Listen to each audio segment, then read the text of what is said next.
Todos esos informes los traje porque tuve la oportunidad de leerlos y analizar la situación fiscal y financiera de los 11 hospitales que conforman la red pública hospitalaria que dependen de la Gobernación de Santander, pero también revisar los indicadores de cada uno y la forma de contratación que se están utilizando al interior de las ESE, pero también revisar los temas de contratación que se han efectuado. Y en primer lugar, y leer su informe, doctor Luis Alejandro. Yo pienso que su informe, lo dejé de último, pero su informe le permite a uno resumir lo que cada institución refirió. Y yo quiero hacer 3 observaciones sobre el tema. En primer lugar, en el modelo y los procesos de contratación, pues todo está primando hacia el modelo sindical o al contrato sindical. Eso no se puede negar. En todas las instituciones se están basando en la contratación, especialmente personal, en lo que refiere al contrato sindical, y ahí en cada uno de los informes están los soportes jurídicos para fundamentar el por qué se contratan con esas figuras sindicales, entre comillas, porque si uno lo lee en lo que estableció el Ministerio de Trabajo en la época de Rafael Pardo, la instancia que pedía era garantizar la asociación y desde luego el crecimiento colectivo como asociación sindical. Pero lo que hemos revisado históricamente es que eso no se cumple, porque uno tendría que verificar si efectivamente los que son contratados por esos sindicatos, entre comillas, son efectivamente, digamos, asociados, valga la redundancia, de los sindicatos, ¿cierto? Para poder garantizar que efectivamente sea un sindicato, doctor Roberto Esmalva. Y yo lo que pienso es que son sindicatos de papel, aquí lo hemos dicho y lo hemos debatido, eso no son los sindicatos históricos, como el sindicato de Sintralecol, como la USO, como otros sindicatos. Esos son sindicatos de papel que son mecanismos que fueron creados para tomarle el pelo a la formalización laboral que se tiene que hacer en los hospitales públicos, no solo de Santander, sino del país. A mí me gustaría ver que se cumpliera así con lo que dice el Ministerio de Trabajo, doctor Luis Alejandro, y es encontrar la formalización cuando estos hospitales fueron liquidados, buscar la forma, valga la redundancia, de formalizar el personal, porque ahí no hay absolutamente ningún compromiso institucional. Cuando la gente es contratada bajo la figura de las CPS, no hay ningún compromiso institucional, no hay cultura organizacional en las instituciones, y donde no hay cultura organizacional no hay compromiso ni individual ni colectivo con las instituciones, en este caso los hospitales de la República de Santander.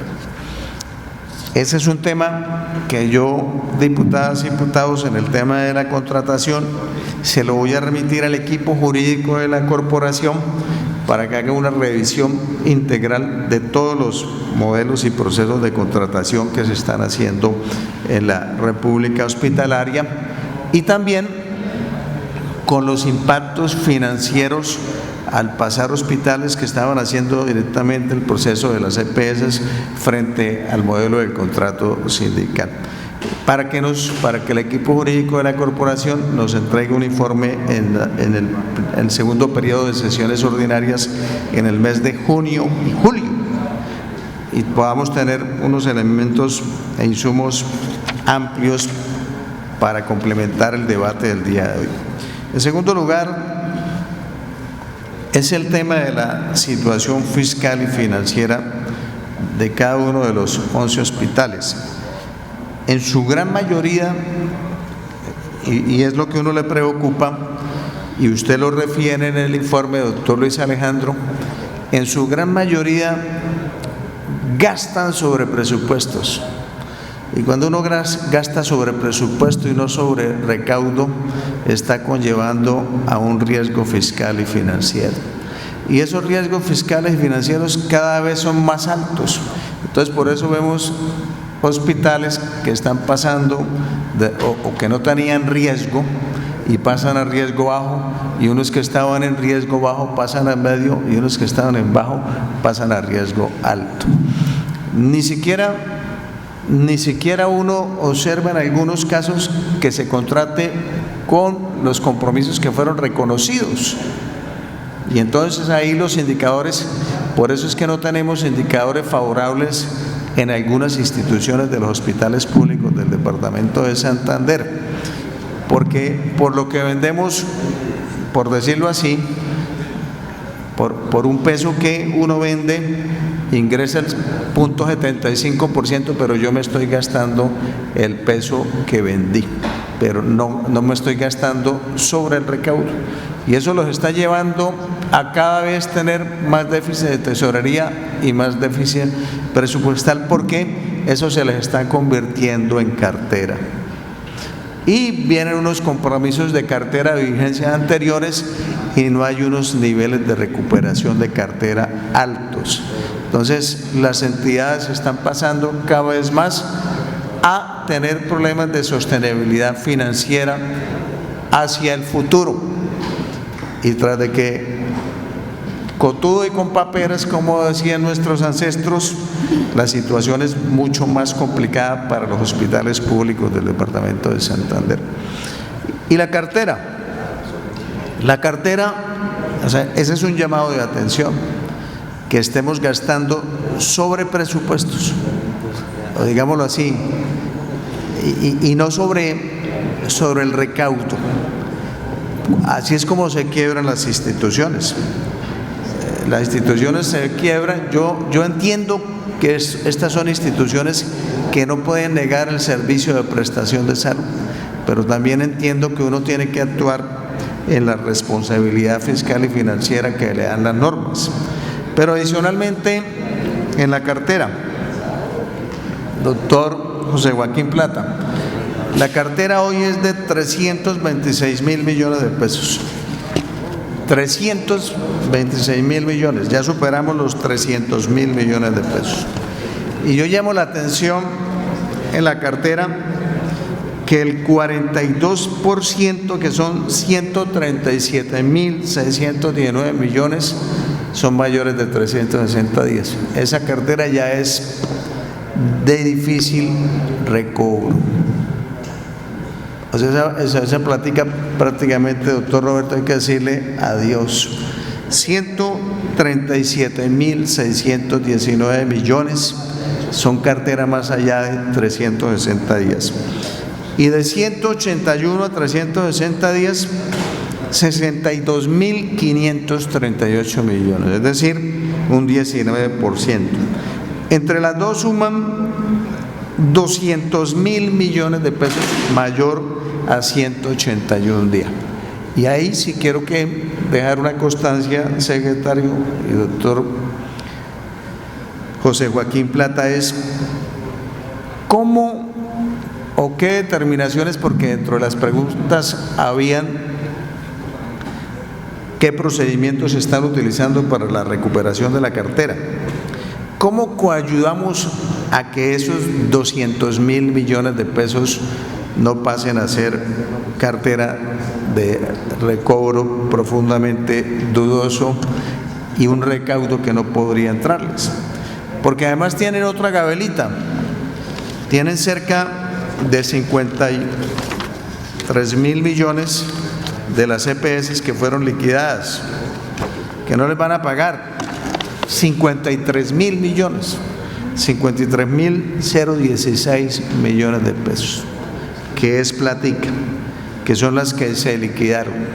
Entonces, si yo le sumo a la cartera mayor de 180 días, los 53.000 millones son 253.000 millones en dudoso recaudo.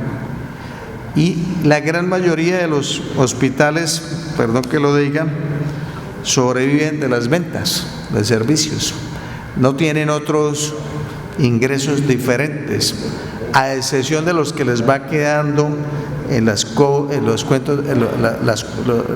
de las cuentas de vigencia anteriores, pero eso es cartera. Entonces, cada vez estos hospitales se deterioran y uno ve, ninguno se salva.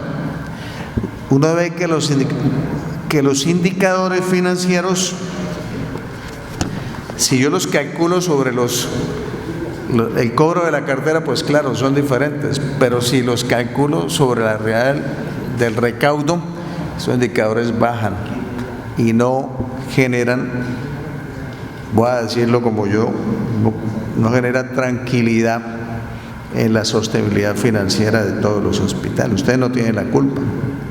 Usted no tiene la culpa por el modelo que existe en el tema de salud, pero ni siquiera en los giros directos se les cumplen considerablemente, porque les giran, valga la redundancia, el giro directo de la vigencia, pero de las carteras anteriores no, ¿cierto?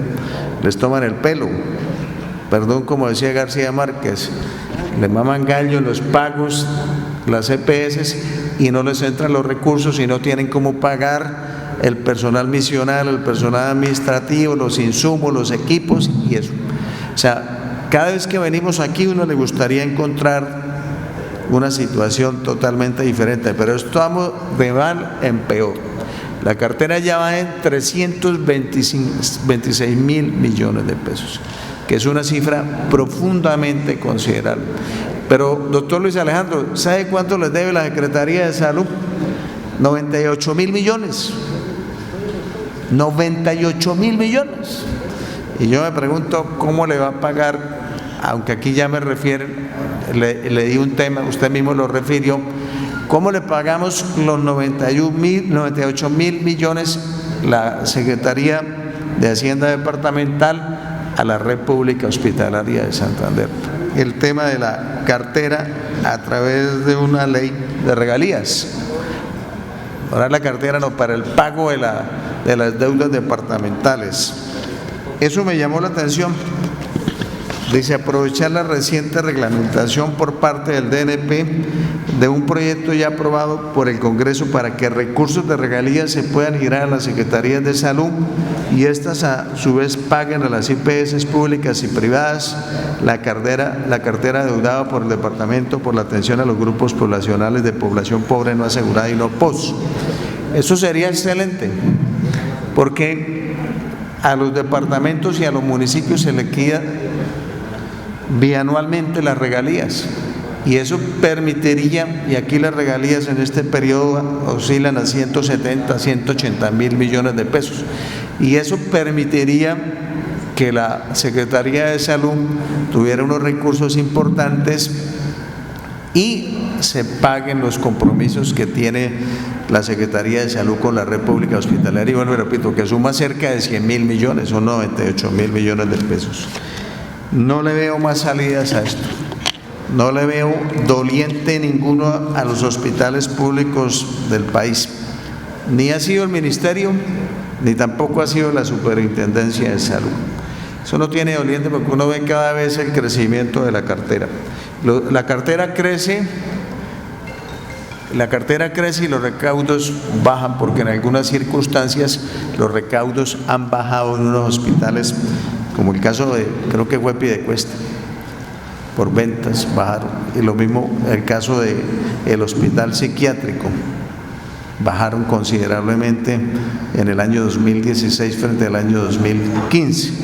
Entonces yo llamo la atención a esos tres aspectos. En primer lugar, es los modelos de contratación sindical o el contrato sindical para la contratación de personal. Más que eso, se están llevando miles y miles de millones. Hay hospitales que contratan 5 mil, 6 mil, 7 mil, 8 mil, 10 mil millones. Y en algunos casos esos sindicatos son repetitivos. Por ejemplo, voy a hacer una pregunta. ¿Cuántos oferentes como sindicatos se presentaron en el hospital psiquiátrico? 1. Perfecto. Y eso es lo general. Entonces no hay sino un solo oferente. En algunos hospitales no hay sino un solo oferente. Y no hay sino un solo oferente porque están creados específicamente para eso, para efectos de la contratación de personal. No se presentan sino uno solo porque los que hay son muy exclusivos. a no ser que haya unos amarres y se pongan de acuerdo, no digo con los gerentes, y se pongan de acuerdo y le dicen, me presento en esta zona, no me presento en la otra, usted preséntese aquí, no me presento allá. Pero eso no es cierto, ¿sabe por qué? Porque casi todos son los mismos. Y aquí están referidos, allá están referidos los nombres de los sindicatos con los cuales se contrata.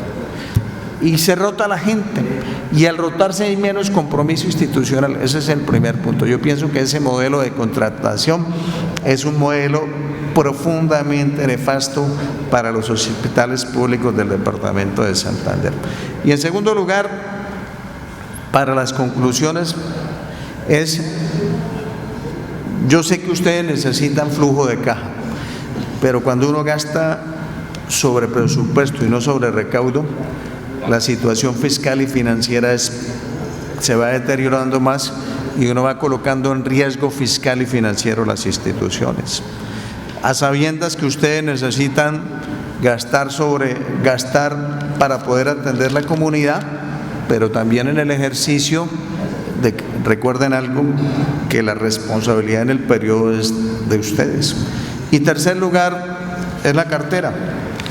Yo no sé qué mecanismo se podría buscar, doctor Luis Alejandro, frente a ese tema de cartera. El crecimiento es considerable. Nosotros marchamos y acompañamos a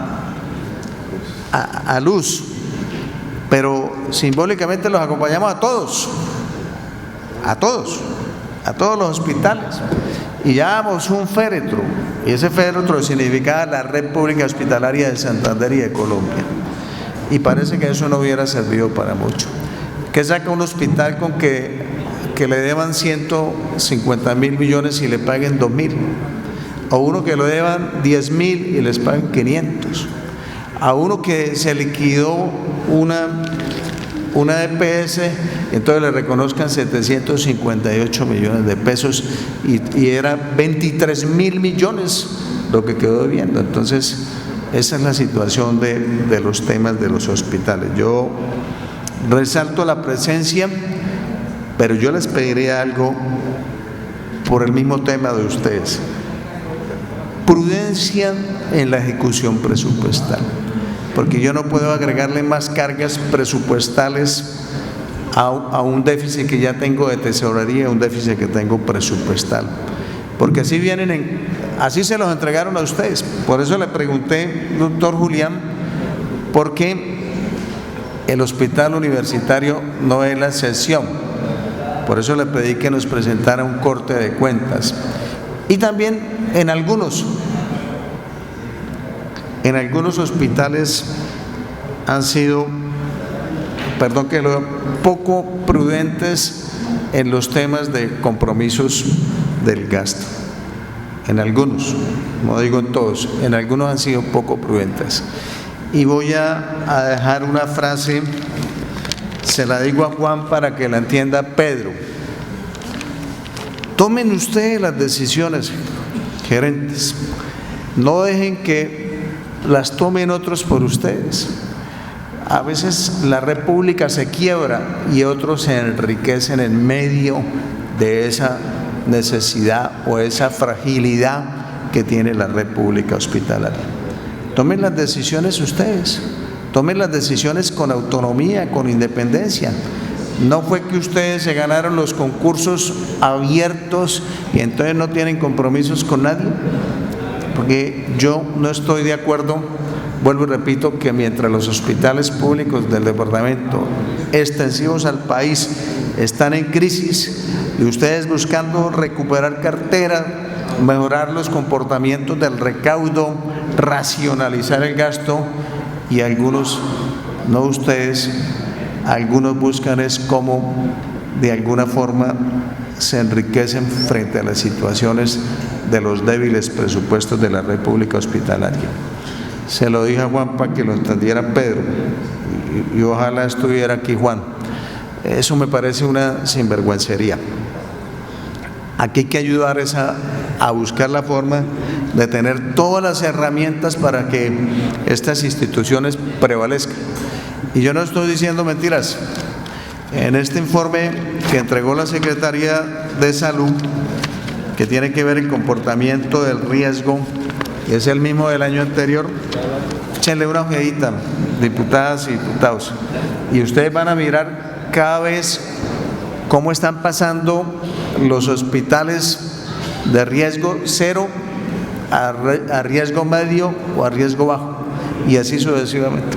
Y eso obedece a la fragilidad financiera que se tiene al interior de las instituciones.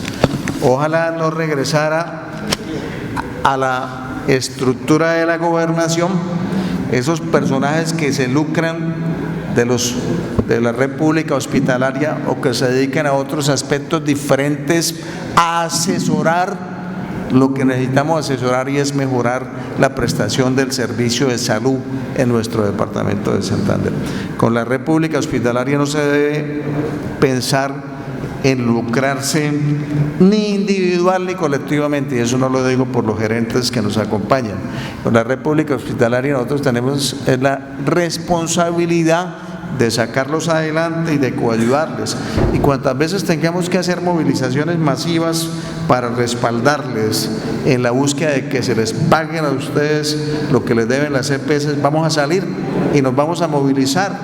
Y si hubiera un tema mucho más masivo para salir, ojalá toda la red pública hospitalaria de Santander, no los 11 que dependen de la gobernación, hiciéramos un tema masivo. A eso ya se acostumbró el gobierno nacional, a que le marchen, a que se le movilicen para efectos de poder alcanzar algunas peticiones frente a algunos temas sociales en el país. Yo era lo que tenía que expresar, presidente. Sé que viene el periodo de sesiones ordinarias del mes de junio.